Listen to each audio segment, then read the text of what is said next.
안녕하세요. 강남 하이퍼 본원에서 공부했던 김수민입니다. 공부하는 때 말고 수능 전날이나 당일에는 좀 거만한 마음가짐을 가져도 괜찮다고 생각을 합니다. 특히 긴장을 많이 하시는 분들은 수능 가까워질수록 더 불안해지실 텐데 그냥 수능 전날하고 수능 당일에는 1년 동안 공부했던 것들을 본인이 이룬 거니까 그 내용들을 믿고 내가 수능 만점이다라는 마음가짐으로 수능이 끝날 때까지 임하시면 좋을 것 같고요.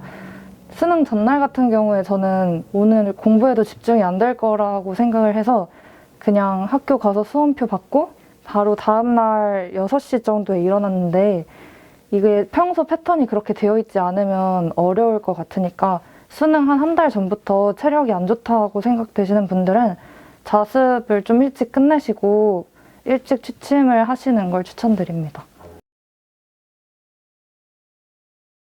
네, 제가 수학을 현역 때부터 굉장히 어려워했는데요. 저는 2년 전에 봤다가 1년 대학 생활을 하고 새롭게 다시 공부를 시작하게 된 케이스라 수학 교육 과정이 제가 배웠을 때하고 바뀌었어요. 예를 들면 삼각함수나 로그함수, 지수함수 파트가 새롭게 추가가 돼서 그 파트들을 개념부터 차곡차곡 배워나가기 시작을 했는데요. 그러다 보니까 자연스럽게 수학에 투자해야만 하는 시간들이 상대적으로 굉장히 컸던 것 같아요. 재수를 결정하고 초반에는 수학 공부만 했을 정도로 수학에 집중을 많이 했고, 그리고 원래대로면 수능이 가까워질수록 탐구 과목에 집중하는 걸 추천해 주시는 분들이 있는데 저는 아직도 제 수학 실력을 못 믿었었기 때문에 수능 한 일주일 전까지만 해도 수학 공부의 비중이 전체 시간 중에서 거의 반 이상을 차지했던 것 같습니다. 사실 어떤 과목이든 동일하겠지만 특히 수학 같은 경우에는 본인이 얼마나 많은 시간을 투자하느냐가 가장 중요할 것 같아요. 효율성보다는 그냥 적극적이고 우직하게 문제를 하나하나 풀어 나가시면 수학 공부에 큰 도움이 되실 거라고 생각합니다. 많은 분들이 중요하다고 강조해 주시는 부분이 기출에 대한 부분인데요.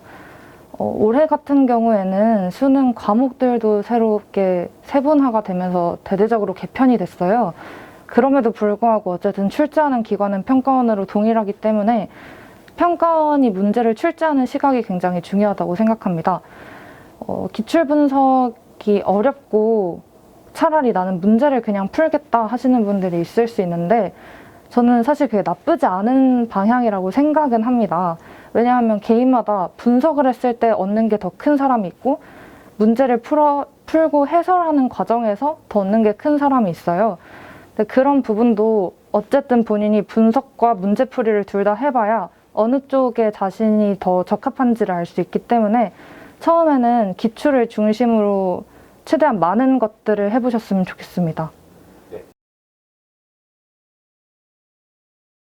네, 일단 아무 때나 찾아가도 언제든지 그리고 어떤 고민이든지 모두 들어주셔서 그게 제일 좋은 점 같습니다.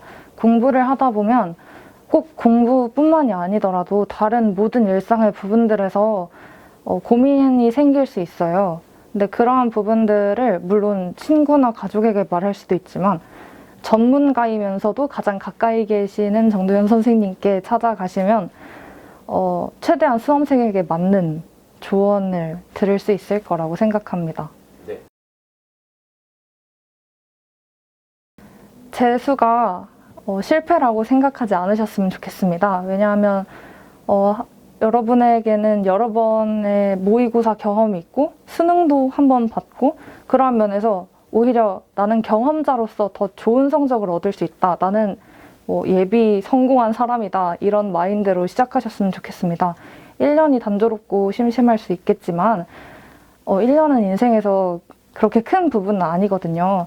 그리고 1년이라는 시간 동안 여러분이 겪은 모든 일들은 나중에 1년이라는 시간보다 더 큰 값어치로 여러분에게 경험으로서 작용할 거라고 생각합니다.